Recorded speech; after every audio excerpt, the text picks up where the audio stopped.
주일에 로마서 말씀으로 저희가 은혜를 나눴습니다.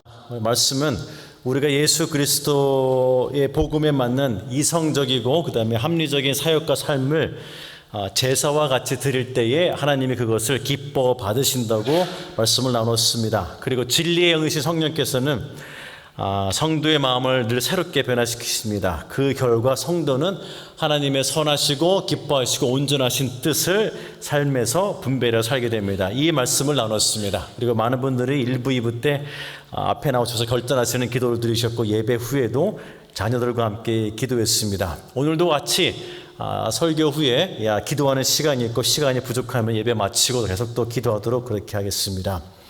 오늘 말씀은 이미 몇 주 전에 하나님께서 한인교회를 위해서 저에게 주신 말씀입니다.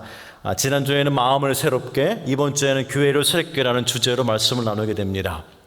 오늘 저희가 읽은 이 본문의 말씀은요, 오순절에 제자들이 말씀을 선포하고 그 말씀에 반응하여 사람들이 모여서 교회를 새롭게 시작하는 정말 이 한인교회의 격려와 힘이 되는 그런 말씀임을 믿습니다. 여러분 믿으십니까? 제자들은 2장 4절에 보시게 되면 오늘 이렇게 말씀을 읽으시게 되면 말씀을 마치시면서 아멘으로 화답하면 좋을 것 같습니다. 2장 4절 말씀에 보시게 되면은요, 그들이 다 성령의 충만함을 받고 성령이 말하게 하심을 따라 다른 언어로 말하기를 시작하니라. 아멘. 바로 하나님의 뜻에 따라 말씀을 선포합니다. 그 전에 10일의 시간이 있었습니다. 10일 동안 온 마음으로 기도하며 방언으로 성령 충만해서 말씀을 선포했습니다. 여러분 이 말씀이 얼마나 놀라웠을까요? 여러분 그런 생각 안 드십니까? 금식하며 기도하며 방언으로 성령 충만해서 선포했는데 혹시 저도 이 자리가 있으면 저는 비행기를 타고 가서라도 말씀을 듣고 싶습니다. 너무 놀랍습니다. 여러분 오늘 말씀을 들으시면서 이 제자들에게 함께 하셨던 이 말씀의 능력이 우리에게도 임하기를 원합니다. 그리고 이 말씀이 저와 여러분 한 사람 한 사람에게 주시는 말씀으로 믿고 기도하시면서 들어주시기를 부탁드립니다. 이 전에 보시게 되면요, 제자들은 예수님이 십자가에 달리셨을 때 도망가는 부끄러운 모습이 있었습니다. 근데 이제는 성령 충만을 받고 그 부끄러운 모습이 사라졌습니다. 이제는 완전히 변화된 모습으로 말씀을 선포합니다. 그리고 2장 5절부터 36절까지 구약과 신약을 잘 정리해서 예수 그리스도가 구약에서 예언된 메시아 구원자라고 말씀을 선포합니다. 그리고 나서 37절 저희 본문이 시작됩니다. 이 말을 듣고 사람들이 아주 특별하게 반응합니다. 어떻게 반응합니까? 37절 뭐라고 나오죠, 여러분? 그들이 이 말을 듣고 마음에 찔려 이렇게 얘기를 합니다. 이 말씀의 마음에 찔려라는 부분은요, 38절에 베드로께서 회개하라는 말씀을 볼 때에 그들이 찔려서 내가 죄인인 것을 알게 되는 것을 우리가 알 수 있습니다. 저도 말씀에 찔린 적이 있었습니다. 그때 말씀에 찔리자 저도 똑같이 어떻게 할까 이렇게 반응합니다. 그러면서 내 삶이, 내 과거가, 내가 했던 말과 행동이, 내 신앙의 내 믿음이 말씀을 듣고 무엇인가 잘못된 것을 알게 됩니다. 마치 내 머리와 심장이 한번 쿵 하고 충격이 오는 그런 느낌입니다. 말씀을 보시게 되면 오늘 말씀에서도 그러한 일이 일어났습니다. 사람들이 놀랐습니다. 하지만 이것이 끝이 아닙니다. 38절에 보시게 되면요, 충격을 받았는데 우리가 어찌할꼬 이렇게 표현합니다. 이 말씀 여러분 무엇입니까? 충격을 받았는데 마음이 찔렸는데 잘못된 것을 알았는데 무엇을 어떻게 고쳐야 될지를 몰라 합니다. 여기에 숨이 탁 막혀버립니다. 이때 두려움이 옵니다. 마치 어느 날 아파서 병원에 갔습니다. 병이 걸린 걸 알았습니다. 너무 놀랐습니다. 근데 의사가 하는 말이 너무 늦게 왔다고, 현대의학으로는 고칠 수 없다고 합니다. 더 충격을 받습니다. 사랑하는 성도 여러분, 말씀에 찔리면 어떻게 반응하시겠습니까? 말씀에 찔려서 내가 죄인인 것을 알았습니다. 그러면 어떻게 반응하시겠습니까? 골물 상처는 찔러야 됩니다. 터뜨려야 됩니다. 찔림을 통해서 상처가 났듯이 우리에게도 회복과 치유가 있음을 믿습니다. 내 잘못된 모습을 보게 됩니다. 찔림을 통해서 나의 뜻과 하나님의 뜻이 얼마나 다른지를 알게 됩니다. 말씀이 오늘 보게 되면 바늘처럼 마음을 찌르고 아픕니다. 고통스럽습니다. 내 모습이 역겹습니다. 이 말씀이 바로 37절에 나오는 내용입니다. 그래서 베드로가 그들에게 무슨 말씀을 선포합니까? 베드로께서 38절에 뭐라고 말씀합니까? 같이 읽겠습니다. 베드로가 이르되 너희가 회개하여 각각 예수 그리스도의 이름으로 세례를 받고 죄사함을 받으라. 그리하면 성령을 선물로 받으리니. 아멘. 회개하라, 돌아서라입니다. 예수 그리스도의 이름으로 세례를 받고 죄사함을 받으라. 회개한 거를 컨펌 받으라고 얘기를 합니다. 그리고 나서 놀랍게 선물이 있습니다. 선물을 주신다고 말씀하고 있습니다. 그래서 오늘 본문의 말씀 보시게 되면요, 찔림을 받아서 반응한 사람과 찔려서 반응하지 않은 사람으로 구별됩니다. 그래서 반응한 자가 3,000이 넘습니다. 반응하지 않은 사람 성경은 얘기하고 있지 않습니다. 이 3,000명을 드러나게 설명하면서 아주 흥미로운 표현을 씁니다. 여러분 1장 14절과 2장 42절을 비교해 보시기 바랍니다. 1장 14절과 2장 42절입니다. 1장 14절 같이 읽겠습니다. 여자들과 예수의 어머니 마리아와 예수의 아우들과 더불어 마음을 같이하여 오르지 기도에 힘쓰니라. 42절입니다. 그들이 사도의 가르침을 받아 서로 교제하고 떡을 떼며 오르지 기도하기를 힘쓰니라. 1장 14절은요 120명의 사람으로서 예수님을 따랐던 제자들과 예수님을 직접 목격했던 믿음의 성숙자들입니다. 목격자들입니다. 그런데 2장 42절은요 해외에서 살던 유대인들, 여행 온 유대인들과 예루살렘에 살던 유대인들인데 예수님과 직접적인 관련이 없는 사람들입니다. 근데 똑같이 기도하니까 성령이 임하고 권능이 임합니다. 오르지 기도에 힘을 쓰니까 오래 믿은 자나 처음 믿은 자나 똑같이 성령이 임합니다. 이 말씀이 2장 17절에 나오는 요엘 선지자 말씀의 완성입니다. 2장 17절 같이 읽겠습니다. 하나님이 말씀하시기를 말세에 내가 내 영을 모든 육체에 부어주리니 너희의 젊은이들이 환상을 보고 너희의 늙은이들이 꿈을 꾸리라. 아멘. 여러분 이 말씀을 믿으십니까? 이 말씀이 완성되는 순간입니다. 이것이 바로 성령께서 교회를 새롭게 하시는 성경적인 방법임을 믿으시기 바랍니다. 사랑하는 하나님께 성도 여러분 매주일 말씀을 들으시면서 어떠한 태도로 말씀을 들으십니까? 그리고 그 말씀에 어떻게 반응하십니까? 그 말씀이 나에게 찔릴 때, 내 마음에 찔림이 있을 때 여러분 그 말씀을 받아들이십니까? 아니면 그 말씀이 나를 공격한다고 그래서 말씀을 방어하거나 말씀을 피하거나 말씀을 거부하거나 혹은 선택해서 골라서 말씀을 들으십니까? 여러분 이때가 내 자아와 성령이 충돌하는 시간입니다. 여러분 이렇게 말씀에 찔림이 있는 설교는 저를 포함하여 어느 설교자에게도 힘든 설교입니다. 설교자가 미리 말씀에 의해서 찔림이 없게 되면 이러한 말씀을 선포할 수가 없습니다. 설교의 종류에는 강의 설교 등 많은 종류의 설교가 있습니다. 하지만 저에게 있어서 최고의 설교는 설교 마친 다음에 듣는 사람과 전하는 사람의 마음에 찔림이 있어서 그 찔림을 통해서 변화하고 결단하는 것입니다. 이것이 없으면 저는 잘못된 설교자입니다. 잘못된 설교입니다. 여러분 오늘 말씀과 같이 마음에 찔림이 있으시게 되면은 그 찔림으로 기도를 드리시게 되면은 그 기도에 무슨 일이 일어날까요? 여러분 그 기도에도 떨림이 옵니다. 왜요? 그 떨림은 나에게 찔림을 주신 하나님이 두렵기 때문입니다. 아무도 모를 것 같은 숨겨져 있는 나의 비밀을 하나님이 말씀으로 탁 찌르시는데 그것에 대한 두려움이 오기 시작합니다. 그래서 예배 후에도 자리를 떠나지 못합니다. 감동과 은혜를 나누고 싶어합니다. 상담을 하고 싶어합니다. 말씀에 반응 없는 사람들을 쳐다보게 되면 오히려 이상하게 생각합니다. 예배 시간이 짧다고 느껴집니다.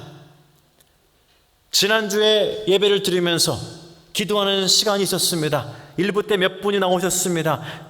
기도하는데 떨림이 왔습니다. 3분 정도 저에게 떨림이 왔습니다. 지난주에 1, 2부 합쳐서 50명이 넘게 나와서 예배를 드렸습니다. 오늘도 1부 예배 때 많은 분이 나와서 기도를 드렸습니다. 젊으신 분, 나이 드신 분, 남자분이 참 아침에 많이 나오셨습니다. 여자분 나오시고 오늘 아침에는 나이 드신 분이, 정말 나이 드신 분이 한 분 나오셨습니다. 기도를 하시는데 그 입술에서 아멘과 할렐루야가 나왔습니다. 사랑하는 성도 여러분, 말씀에 찔림이 있으면은 찔림으로 드리는 기도에도 변화가 오기 시작합니다. 오늘 더 많은 분이 결단하시기를 축복합니다. 이 기도로 시작된 새로운 믿음의 공동체, 곧 교회가 시작되었습니다. 43절부터 47절까지가 교회가 새로워지는 그런 모습입니다. 45절 말씀을 같이 읽겠습니다. 또 재산과 소유를 팔아 각 사람의 필요를 따라 나눠주며. 이제 막 예수님을 믿었는데 믿은 사람들이 자신의 재산과 소유를 팔아서 필요한 사람들에게 나눠주었습니다. 여러분, 성령이 임하자 나만을 생각하는 이기주의와 개인주의의 욕심과 투쟁이 사라지고 그 자리에 그리스도의 복음과 사랑이 자리를 잡았습니다. 이 은혜로 말미암아 마음이 변화된 성도들이 자신의 재산까지 기쁜 마음으로 드릴 수 있게 되었습니다. 여러분, 하지만 여러분, 이게 끝이 아닙니다. 여러분, 46절을 보시면 더 놀랍습니다. 같이 읽겠습니다. 날마다 마음을 같이하여 성전에 모이기를 힘쓰고 집에서 떡을 떼며 기쁨과 순전한 마음으로 음식을 먹고. 아멘. 여러분, 뭐라고 말씀합니까?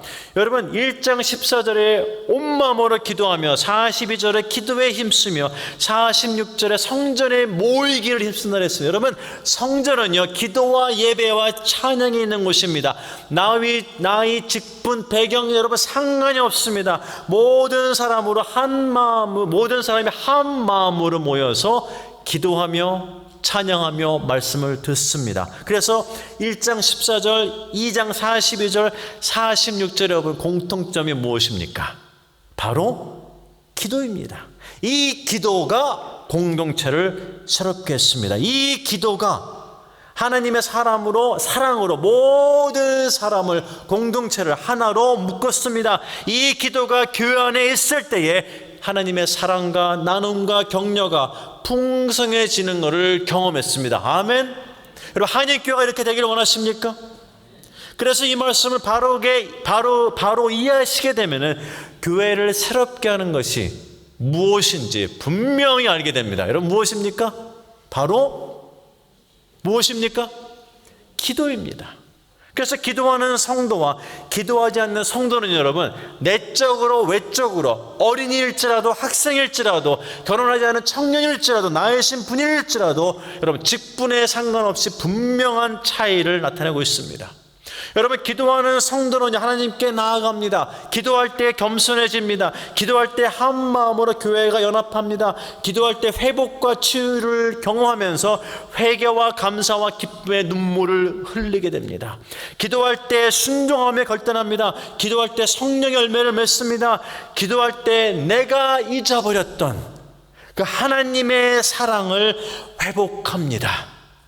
내가 떠난 하나님이 기도할 때 나를 찾아오십니다.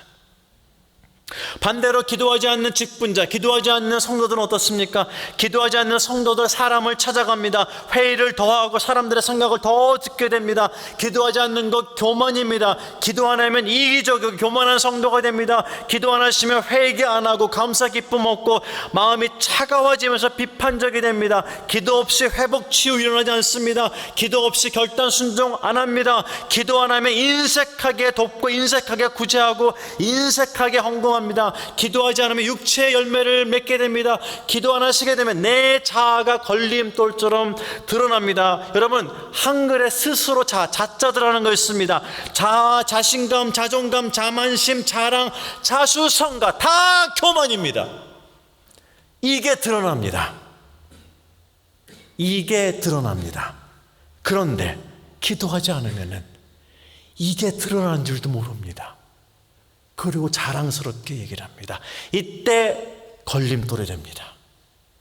그래서 기도의 불씨가 약한 교회는 성대의 눈빛이 싸늘하고 날카롭습니다. 분쟁이 일어납니다. 회의 때 많이 싸웁니다. 회의 떠나면 교회를 떠나고 싶은 생각이 듭니다. 예배 때 같이 기도하겠습니다 하면 기도를 확 시작했다가 확 차가워집니다. 싸늘해집니다. 여기저기 눈 뜨는 사람들이 나타납니다. 얼굴이 굳습니다. 반대로 기도하는 교회 가서 기도합시다 하면 어떻게 됩니까, 여러분? 기도가 시작됩니다. 기도를 멈춰도 다른 사람이 열심히 하면 그 기도에 딸려 들어갑니다. 기도를 멈추라고 얘기해야 됩니다. 기도를 끝났는데도 계속 하기를 원합니다. 예배 마치고 못한 기도를 하기 위해서 교회에 남습니다. 너무나 분명합니다. 너무나 분명합니다. 여러분, 그렇다면 누가 더 먼저 기도해야 됩니까? 여러분, 1장 14절이 그 답입니다. 여자들과 예수의 어머니 마리아와 예수의 아우들과 더불어 마음을 같이하여 모든 사람 120명이 제자들과 같이하여 오로지 기도에 힘쓰니라. 아멘. 여러분, 교회를 치면요, 직분을 맡은 목사와 장로와 권사와 안수집사, 사역자, 부서장, 회장, 직분자, 임원들일 것입니다. 여러분, 이분들에게 있어서 가장 먼저 해야 되고 중요한 것은 사역과 일이 아닙니다. 사역과 일이 아닙니다. 이분들이 해야 될 가장 중요하고 가장 급한 것은요, 십자가 앞에 무릎 꿇는 무엇입니까, 여러분? 기도입니다. 아멘. 여러분 믿으십니까? 오늘 말씀과 같이 마음을 같이하여 오로지 힘써하는 간절한 기도가 직분자들이 가장 먼저 해야 될 것임을 믿으시기 바랍니다. 여러분, 이러한 기도를 드리고 계십니까? 그렇지 못하셔서 오늘 마음에 찔림이 있으십니까?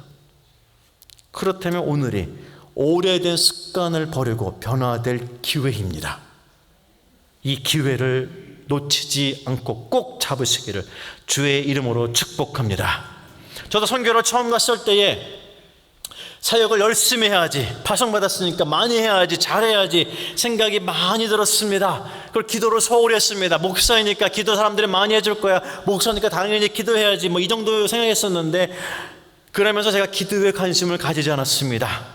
그러자 하나님이 저를 찾아오셔서 이렇게 말씀하셨습니다. 내가 너만한 선교사를 못 찾아서 너를 여기에 불렀다고 생각하니, 이렇게 말씀하셨습니다. 그러면서 나는 일꾼을 찾는 것이 아니고 나에게 순종할 자, 나에게 기도할 자, 나를 사랑할 사람을 찾는다고 하셨습니다. 저의 오해였습니다. 저의 잘못된 마음이었습니다. 오늘 본문을 보시게 되면 리더들을 향한, 교회 직분자를 향한, 교회 성도를 향한 또 하나의 중요한 교훈이 있습니다. 이것은 뭐냐면요, 제자들은 성령의 권능을 받고 그리고 나서 말씀을 선포하니 듣는 자의 마음이 변했습니다. 이것은요 바로 성경적인 원리입니다. 여러분, 나이가 어린 학생들일지라도요, 여러분 기도하면서 성령 충만하게 되면 그 학생의 어린 자녀의 입술에서 나오는 것이 내 마음에 은혜로 다가옵니다. 이게 성령의 감동하심입니다.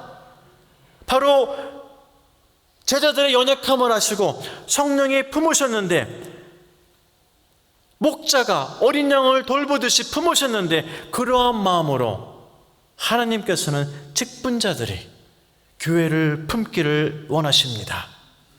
성도가 품기를 원하십니다. 45절에도 여러분 연약한 자들이 나옵니다. 근데 교회는 영적으로 물질적으로 그들을 위로하며 격려했습니다. 그 시작이 바로 기도였습니다. 그래서 42절에 뭐라고 나옵니까, 여러분? 42절에 기도하기를 힘쓰니라, 43절에 사람들이 두려워하는데, 이렇게 나옵니다. 기도하니까 성령을 체험합니다. 그 성령이 두려웠습니다. 그래서 여러분 어떡합니까? 이 기도는요, 진정한 회개가 있는 기도였습니다. 뜨거운 눈물이 있는 기도였습니다. 하나님의 사랑을 회복하는 기도였습니다. 마음이 새로워지는 기도였습니다. 그러므로 교회가 새로워지기 시작했습니다. 사랑하는 성도 여러분, 여러분의 기회 어떠십니까?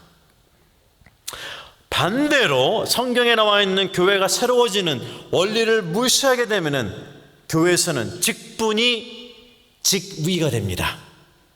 그 직위를 권력으로 사용합니다. 교회 부서가 조직이 됩니다. 교회 사역이 헌신과 봉사가 아닌 명령이 됩니다. 결국 교회가 상하 구조를 가지게 됩니다.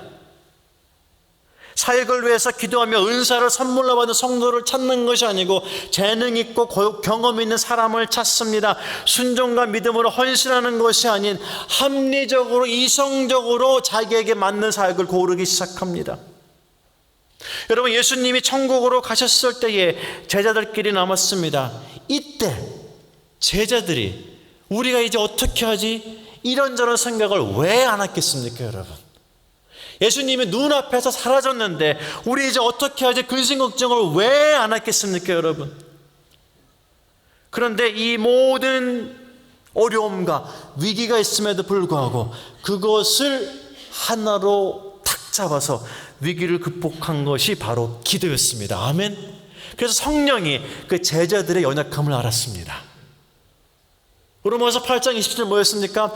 하나님의 뜻을 아는 성령이 제자들의 연약함을 아셔서 그들을 위해서 간절히 간구했습니다. 그래서 그들이 기도하게끔 도왔습니다. 기도하는 그에게 성령을 주셨습니다. 아멘.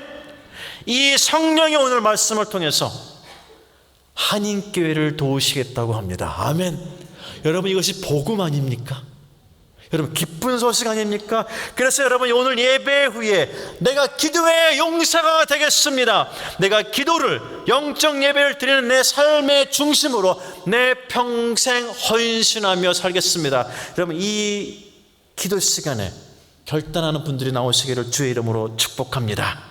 여러분, 우리가 이러한 교회를 가시게 되면요, 예배 드릴 때마다 교회는 주여 외치는 소리로, 아멘과 할렐루야로, 기독 소리로 가득 차게 됩니다. 여러분, 한인교회 어떻습니까? 여러분, 기도는 여러분 교회의 프로그램과 교회의 행사가 아닙니다. 기도는 교회의 생명입니다. 여러분 믿으십니까? 교회의 생명인 이 목소리가 여기저기서 나와야 됩니다. 모든 모임에서 터져 나와야 됩니다. 기도가 길어서 밥이 식어도 괜찮습니다. 예배 전에 여러분 강구에 나오자 앞자리가 은혜의 자리입니다. 나와서 많은 분들이 기도로 준비해야 됩니다. 기도로 교회가 밤낮 바빠야 됩니다. 여러분, 장로, 권사, 안수집사, 부장, 부회, 부서장들, 직분 되신 모든 분들은 여러분 기도를 이끄실 사명자들입니다. 이게 가장 우선돼야 됩니다. 여러분이 보실 때 기도가 부족한 곳이 있습니까? 여러분의 기도의 불씨입니다. 불씨를 가지고 가서 그곳이 성령으로 활활 타도록 여러분의 기도로 산 제사로 드리셔야 됩니다. 여러분, 직분을 받으시고 은퇴하신 분들 계십니까? 그러시면 여러분 이제는 나이가 드셔서 건강이 되셔서 사역을 못 하시게 됩니다. 이제 기회가 왔습니다. 기도에 전념할 수 있는 기회. 여러분, 왜 아멘 안 하십니까? 직분자 은퇴하신 분 아무도 없습니까? 저만 지금 막 열을 받고 있습니까? 여러분, 다른 사역은 나이와 건강으로 인해서 계속할 수 없지만 기도는 언제 어디서나 가능합니다. 여러분, 그렇지 않습니까? 여러분, 집에서 교회에서 기도하시면서 교회와 직분자와 환자와 교육부서와 교육자를 위해서 열심으로 온 마음으로 기도하시기 바랍니다. 여러분, 경배와 찬양팀 악기를 하시면 여러분 악기에 너무 신경 쓰지 마시기 바랍니다. 여러분, 틀려도 괜찮습니다.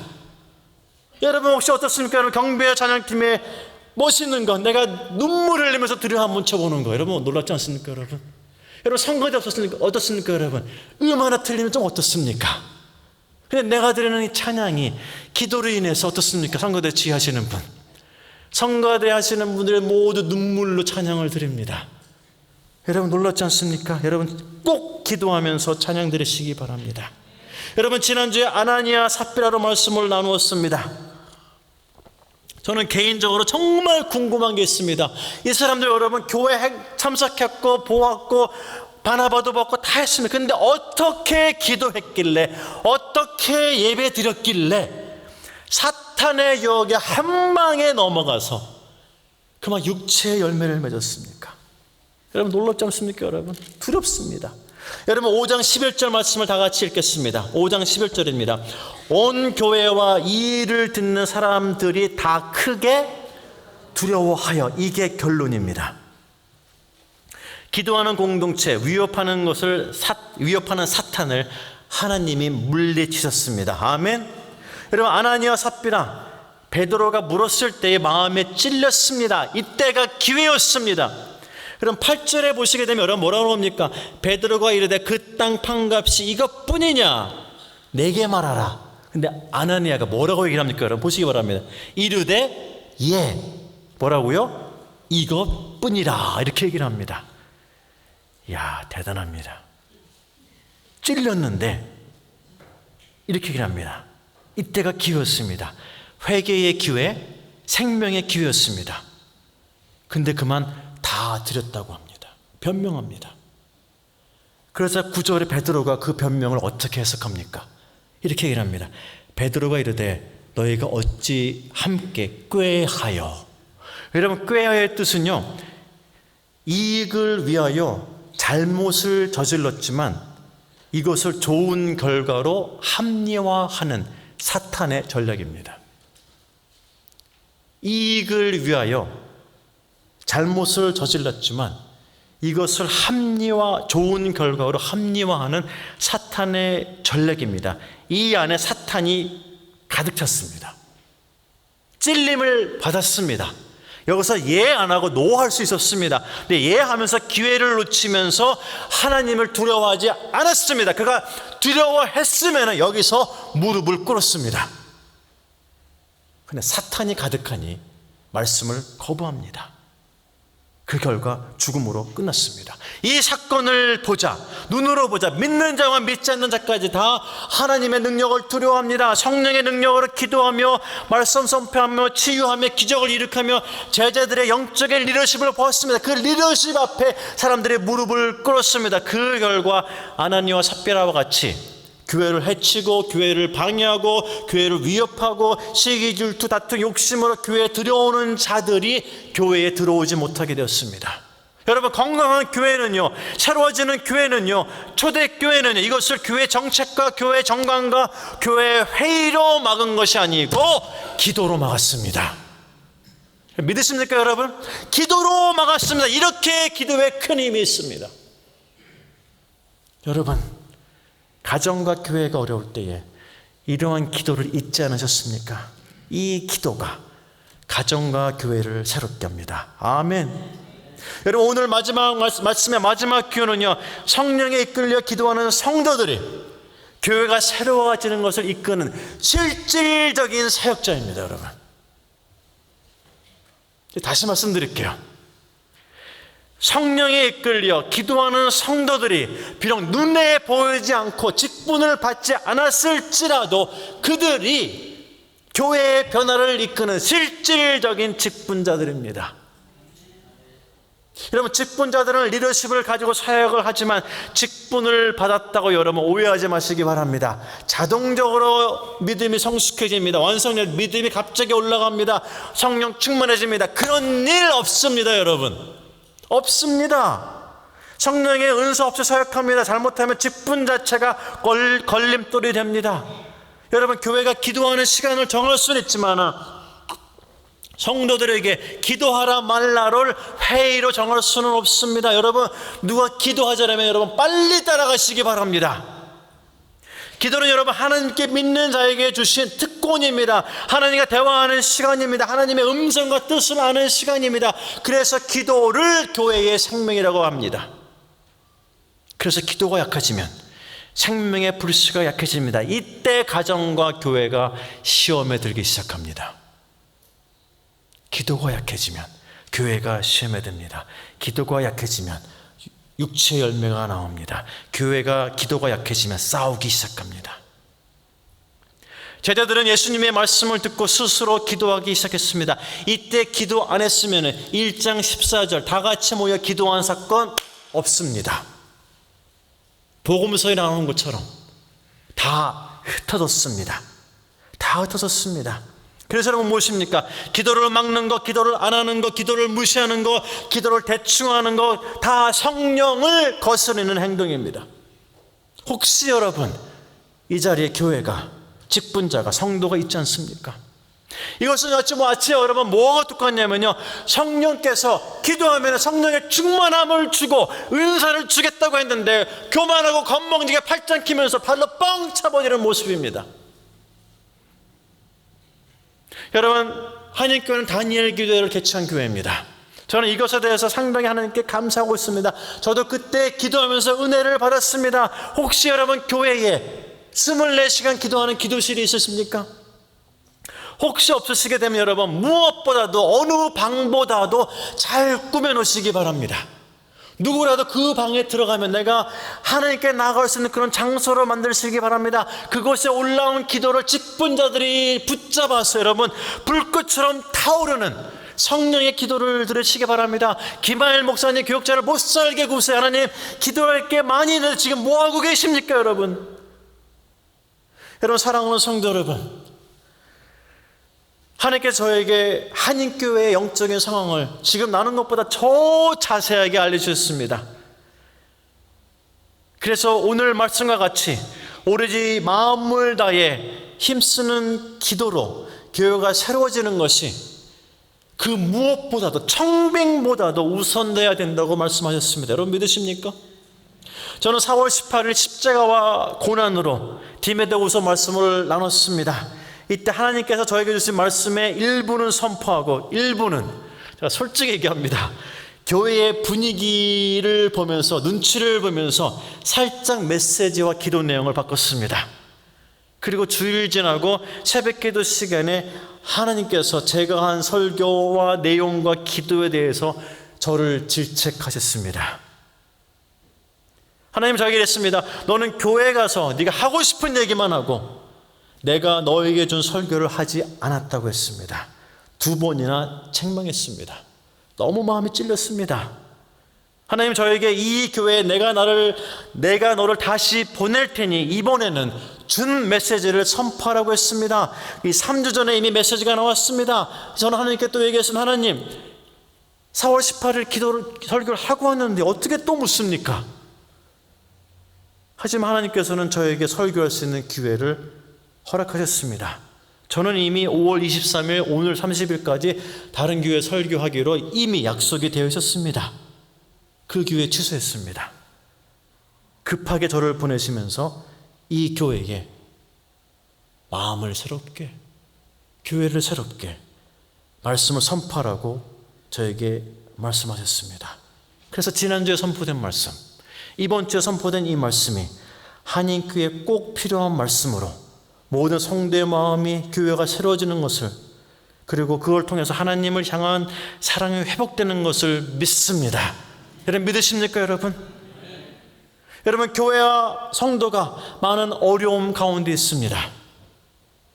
하나님은 기도하시는 분들을 향해서 이렇게 말씀하셨습니다. 딸아 아들아 내가 너의 중심을 안다. 내가 너의 눈물을 안다. 내가 너의 기도를 들었노라. 그러시면서 지치고 약해진 성도들이 기도할 때마다 그들이 하나님께서 그들의 마음을 위로하시고 하나님께서 그들을 사랑한다고 말씀하셨습니다. 또한 교회의 전통으로 인해서 다친 단단한 마음이 있으면 나 하나님이 기도할 때에 그 유리벽을 허물겠다고 하셨습니다. 그리고 그곳에 내 사랑으로 교회를 회복시키겠다고 하셨습니다. 여러분 기도하지 않는 것 하나님의 사랑을 잊은 것입니다. 하나님을 떠난 모습입니다. 여러분 기도로 하나님의 사랑을 회복하시기 바랍니다. 우리는 하나님을 잊었어도 그는 우리를 끝까지 사랑하십니다. 우리 연주를 하나 들으시겠습니다. 이 하나님이 저와 여러분을 기도 중에 만나기를 원하십니다. 우리 파워포트 하나 보겠습니다. 우리 송명희 시인이 전신 장애를 받으신 이 시인이 쓴 시입니다. 나를 더 사랑하시는 주님.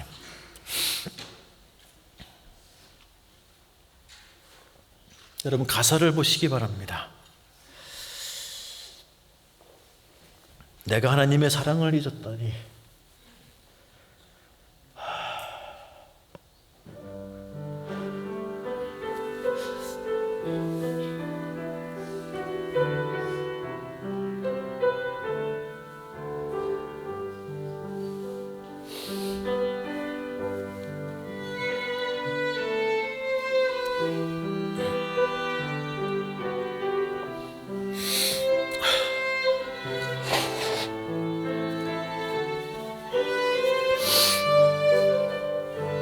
하나님, 우리는 하나님의 사랑을 잊었습니다.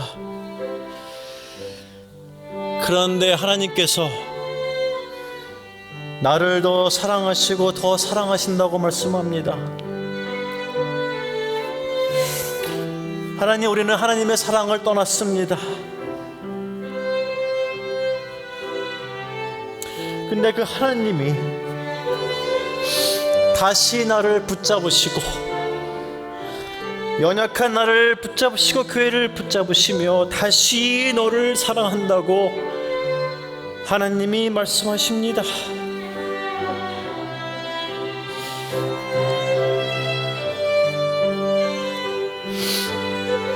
나는 그 사랑을 잊어버렸지만은 그 하나님은 나를 잊지 않으십니다. 나는 그 사랑을 떠났지만은 그 변함없으신 하나님의 사랑이 나의 자녀들과 우리의 학생들과 우리 나이 드신 분, 직분자, 찬양대, 성가대, 아직 말 못하는 어린이들, 아프신 분들 다 품으신다고 합니다. 비록 내가 하나님의 사랑을 잊었다고 했는데 하나님은 다시 나를 사랑한다고 하십니다. 하나님은 나를 다시 사랑한다고 하십니다. 사랑하는 한인교회 성도 여러분, 우리는 기도를 드릴 때마다 한인교회가 장작교회라고 합니다. 여러분, 어디에 그 장작교회를 내세우고 계십니까? 여러분, 장작교회, 기도하지 않는 게 장작교회입니까? 여러분, 기도하라는 말씀에 헌신함에 순종하십니까? 여러분, 기쁜 마음으로 기도를 내 제사로 드립니까? 하나님, 가정에 기도가 있습니까? 교회에 기도가 있습니까? 하나님은 진리의 영이신 성령을 통해서 우리의 연약함을, 교회의 연약함을, 가정의 연약함을, 내 자녀의 연약함을 아시고 그거를 품어주신다고 했는데 내가 기도로 나아가지를 못합니다. 기도에 치유와 회복이 있고 성령의 능력과 은사가 있는데, 사랑하는 성도 여러분, 이 좋은 기회를 놓칠 수 없습니다. 저와 여러분을 위해서 예수님께서는 십자가에 돌아가시기 바로 직전에 겟세마네 동산에서 무릎 꿇고 땀을 피처럼 흘리시면서 기도하셨습니다. 우리는 교만하게 기도하지 않습니까? 뻣뻣하게 기도하지 않습니까? 차갑게 기도하지 않습니다. 이렇게 기도가 중요한데, 이 기도가 나를, 교회를, 가정을 새롭게 하는데 여러분, 이 기도를 소홀히 하지 않았습니까? 이 기도를 소홀히 않았습니까? 그래서 하나님께서는 다른 교회에 설교가 있는 것도 막으시고 저를 이곳에 보내서 이 말씀을 선포해라. 교회의 유리벽을 깨라. 교회의 전통을 깨라. 모든 사람이 무릎을 꿇어야 된다. 청빙이 급한 게 아니다. 기도하지 않는 교회에 누가 오면은 그 목사, 여러분, 그 교육자, 이러면 이 시간 우리 결단합시다. 내가 기도하지 않았다면, 내가 기도하지 않아서 하나님을 떠났으면, 내가 기도하지 않아서 하나님의 사랑을 잊었다면 오늘 그거를 아나니아 삽비라와 같이 여러분 거부하는 것이 아니고 결단해서 풍성한 교회를, 기도로 나아가는 가정과 교회를 새롭게 하는 결단의 시간이 바로 이 시간입니다. 여러분, 부탁드립니다. 결단하지 않고 이 자리를 떠나지 마시기 바랍니다. 여러분, 아나니아와 삽비라의 마음을 품은 채로 저 문을 나가지 마시기 바랍니다. 하나님이 다른 교회를 막으시고 이 교회를 보내신 하나님의 메시지입니다. 제 메시지가 아닙니다. 여러분, 하나님이 두렵지 않으십니까? 열고 나가시기 바랍니다. 하나님이 두려우십니까? 그러면은 예수 그리스도와 같이 무릎 꿇고 결단하시기 바랍니다. 여러분이 살고 가정이 살고 교회가 사는 시간입니다. 지난주에는 우리 서서 기도했습니다. 오늘은 무릎 꿇고 기도하겠습니다. 여러분 앉은 자리에서 통로에서 앞에 나와서 괜찮습니다. 기도하겠습니다. 기도를 하시다가 더 하시길 원하시면 앞에 나오시고 그 자리에서 무릎 꿇고 기도해도 괜찮습니다. 여러분 차가운 교회처럼 눈 뜨고 쳐다보지 마시기 바랍니다. 차가운 교회처럼 남의 기도 귀 기울이지 마시기 바랍니다. 여러분 믿음 없는 사람처럼 주변 둘러보지 마시기 바랍니다. 통성으로 기도하겠습니다.